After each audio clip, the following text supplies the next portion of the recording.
जाने की क्या समस्या है, कब तक इनकी मांग को पूरा किया जा सकता है, ये हमारे साथ मौजूद है।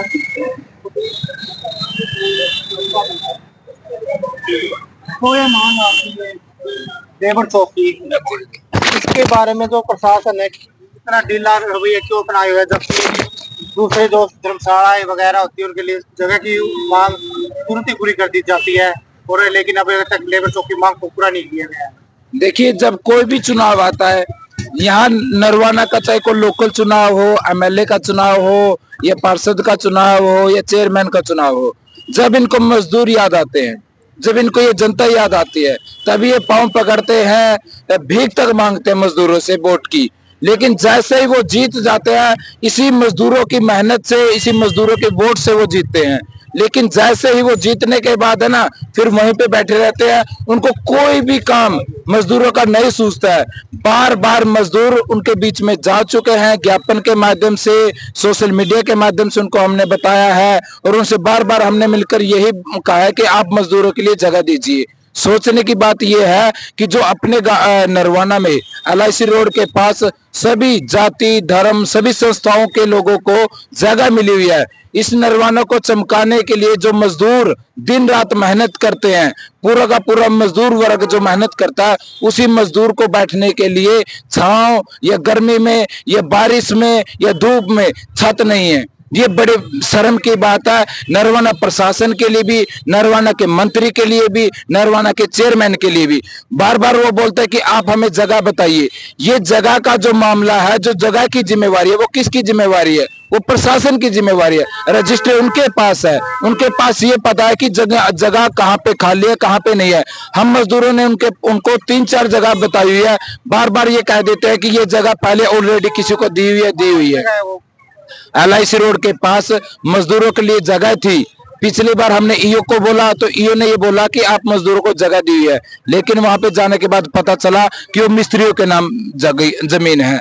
अगर फिर उसके बाद हमने LIC रोड के पास ही बताया कि शहीद भगत सिंह की जो मूर्ति बनी है वहां पे आप हमारे लिए बना दीजिए, वो बोले कि ये जगह भी दी हुई है। हमने यहाँ पे जगह बताई है, टैक्सी स्टैंड के पास बताई है, इसी रोड पे आगे 2 जगह खाली है वहां पे बताई है। फिर वो मना कर गए कि यहाँ पे भी जगह खाली नहीं है, ये हुड्डा की जगह है। तो हम जाए तो जाए कहाँ, क्योंकि ये चीज तो प्रशासन की जिम्मेवारी है ना। रजिस्टरों में उनके पास जमीन है कि कहाँ पे खाली है कहाँ पे नहीं खाली है, तो वो तो प्रशासन को देखनी चाहिए। वो मजदूर कैसे बताएगा कि ये जगह है? मजदूरों ने फिर भी अपने यहाँ पे घूम फिर के बताया कि यहाँ पे जगह खाली है, यहाँ पे जगह खाली है, उसके बावजूद भी उन्होंने कोई कार्रवाई नहीं की है। इसलिए मजदूरों ने मजबूरन अपने संघर्ष को देखते हुए भूख हड़ताल पे बैठ गए, और जब तक हम यहीं पे बैठे रहेंगे, जब तक प्रशासन का कोई भी नुमाइंदा यहाँ पे नहीं आएगा, कोई भी अधिकारी यहाँ पे नहीं आएगा, हमारी हड़ताल तब तक जारी रहेगी जब तक हमें जमीन नहीं मिलेगी।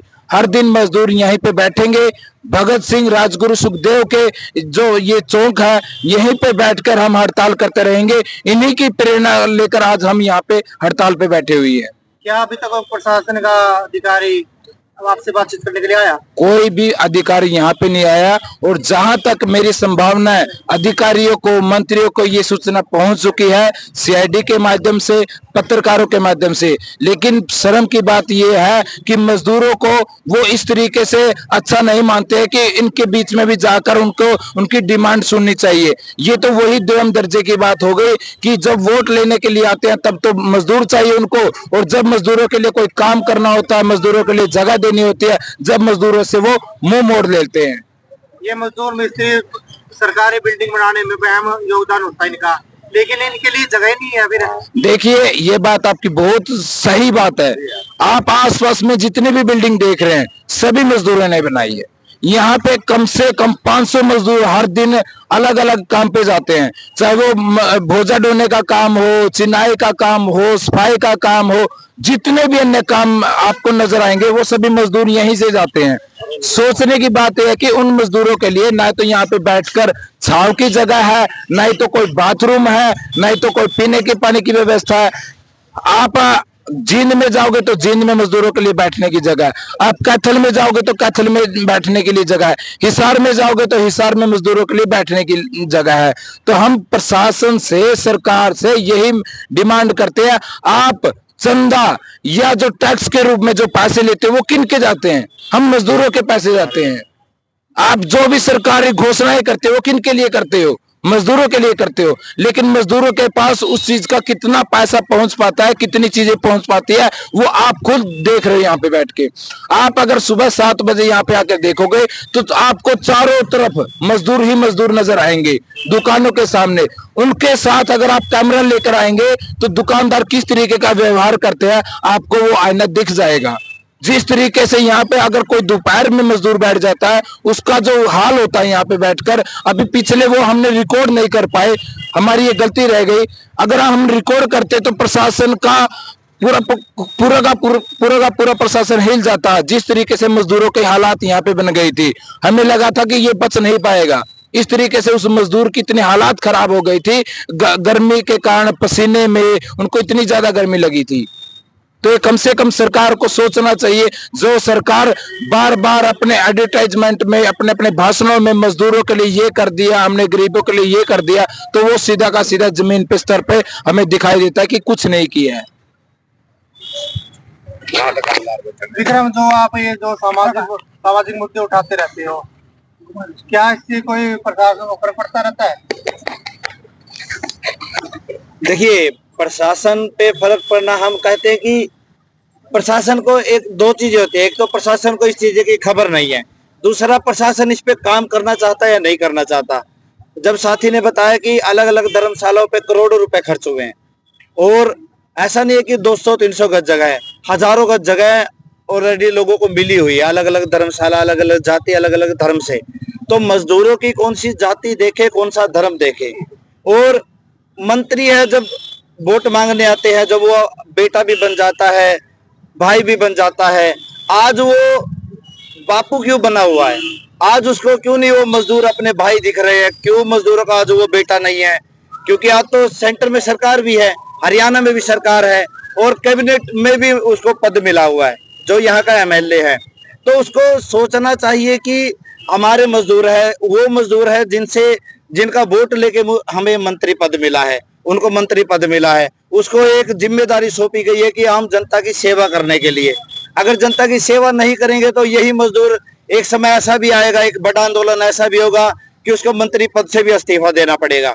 और यहाँ का चेयरमैन जो हाथ मिलाते हुए भाई कहता है, दोस्त कहता है, उससे भी हम 3 सालों से लगातार मिल रहे हैं। ऐसा नहीं कि एक बार गए या 2 बार गए हैं, या आज फिलहाल में इसको खबर मिली है। 3 सालों से हम चेयरमैन से भी मिल रहे हैं। और वहाँ का जो ईओ ऑफिसर है, वो लगातार कहता है कि आप एसएचओ के पास जाइए, एसएचओ आपको सिक्योरिटी देगा और जगह छुटवाएगा। हम एसएचओ के पास जब गए, एसएचओ कह रहा है कि मैंने भी ला किया हुआ है, और ऐसा नहीं है कि हम जाके किसी के साथ हाथापाई करेंगे।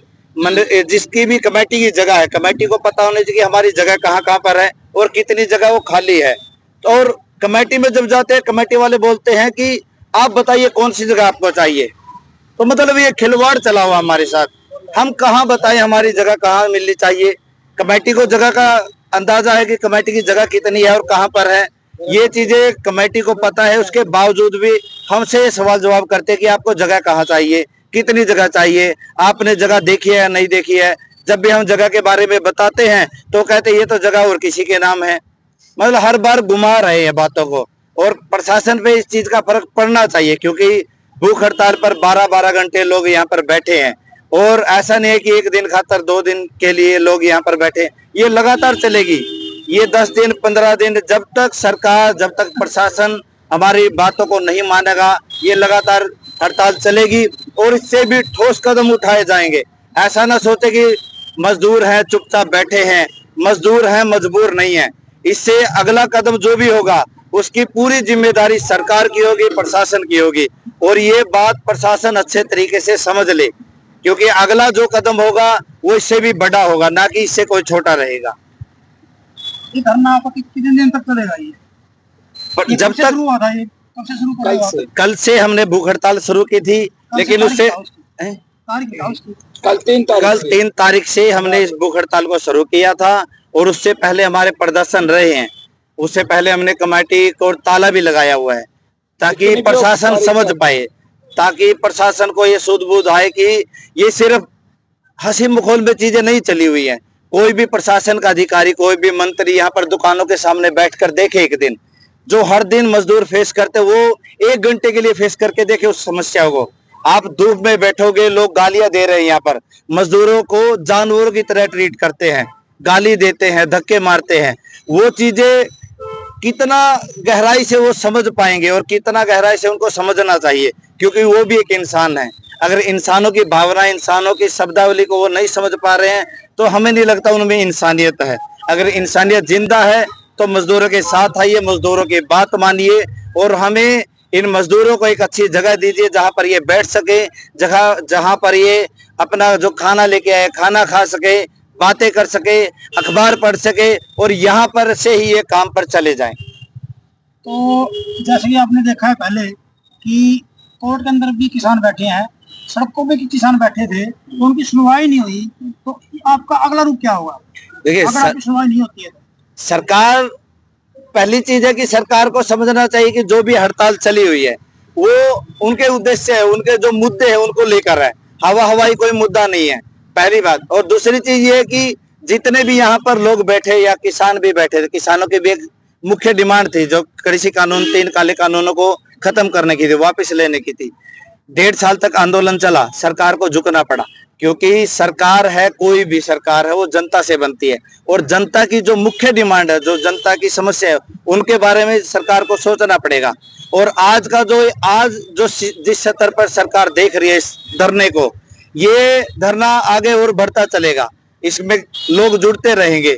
और अगर सरकार हमारी बातें नहीं मानेगी तो हमें चाहे रोड जाम करना पड़े, हमें चाहे सरकार के पुतले फूकने पड़े, या इससे भी कोई बड़ा ठोस कदम उठाना पड़े। हम अगर आज कर्मिक भूख हड़ताल पर बैठे हैं, 12 घंटे की भूख हड़ताल पर बैठे हैं, हमें अगर 24 घंटे की भूख हड़ताल पर भी बैठना पड़े तो उससे भी हम पीछे नहीं हटेंगे। और हमारी जान मान की जितनी भी हानि होगी उसकी जिम्मेदारी सरकार की होगी, प्रशासन की होगी। मजदूर के हकों के लिए बैठे हो या सिर्फ ओनली आप जगह के लिए बैठे हो? देखिए, पहली चीज है कि मजदूर के हक क्या है। मजदूरों को काम मिलना चाहिए, अच्छा काम मिलना चाहिए, अच्छी जगह मिलनी चाहिए और जगह के साथ अन्य फैसिलिटी मिलनी चाहिए। क्योंकि आप देखोगे कि कोई भी अधिकारी है, कोई भी कर्मचारी है, अच्छी गाड़ी है, अच्छा ऑफिस है, रहने के लिए एक साथ में पेन दिया हुआ है, तो उनको भी जो सुख सुविधाएं हैं, हम नहीं कहते सभी मजदूरों को पीएन दिया जाए, सभी मजदूरों के लिए ऑफिस हो, हम कहते हैं कि एक अच्छा हॉल हो जहां पर मजदूर सिर्फ बैठ सके। और ये मजदूरों की समस्या के लिए ही मजदूर बैठे हैं। हम चाहते हैं मजदूरों की समस्या जल्दी से सुनी जाए और नहीं तो एक बड़ा आंदोलन शुरू होगा। यानी कि जमीन की बजाय आप बना बनाया भवन मांग रहे हैं?